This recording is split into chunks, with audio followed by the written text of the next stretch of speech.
ಚಿತ್ತಾಪುರ ತಾಲೂಕಿನ ಕರದಾಳ ಗ್ರಾಮ panchayat Santosh Rathod, bill collector, ಕರ ವಸೂಲಿಗಾರ, ಕರದಾಳ ಗ್ರಾಮ ಪಂಚಾಯತ್ ಇವರನ್ನು ಲೋಕಾಯುಕ್ತ ಅಧಿಕಾರಿಗಳು ಬಂಧಿಸಿದ್ದಾರೆ.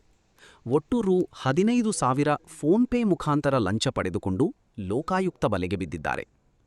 ಲೋಕಾಯುಕ್ತ ತನಿಖಾಧಿಕಾರಿಯಾದ ಪೊಲೀಸ್ ಇನ್ಸ್ಪೆಕ್ಟರ್ ರಾಜಶೇಖರ ಬಡದೇಸಾರ್ ನೇತೃತ್ವದಲ್ಲಿ ಸರ್ಕಾರ ಮಂಜೂರು ಮಾಡಿದ್ದ ಡಾಕ್ಟರ್ ಬಿ.ಆರ್. ಅಂಬೇಡ್ಕರ್ ನಿವಾಸ ಯೋಜನೆಯಡಿಯಲ್ಲಿ ಬರಬೇಕಿದ್ದ 3 ಮತ್ತು 4ನೇ ಕಂತಿನ ಅನುದಾನವನ್ನು ನೀಡಲು 22,000 ರೂಪಾಯಿ ಲಂಚದ ಹಣಕ್ಕೆ ಬೇಡಿಕೆ ಇಟ್ಟಿದ್ದ ಈಗ 15,000 ರೂಪಾಯಿಗಳನ್ನು ಫೋನ್ಪೇ ಮುಖಾಂತರ ಪಡೆದಿರುತ್ತಾರೆ.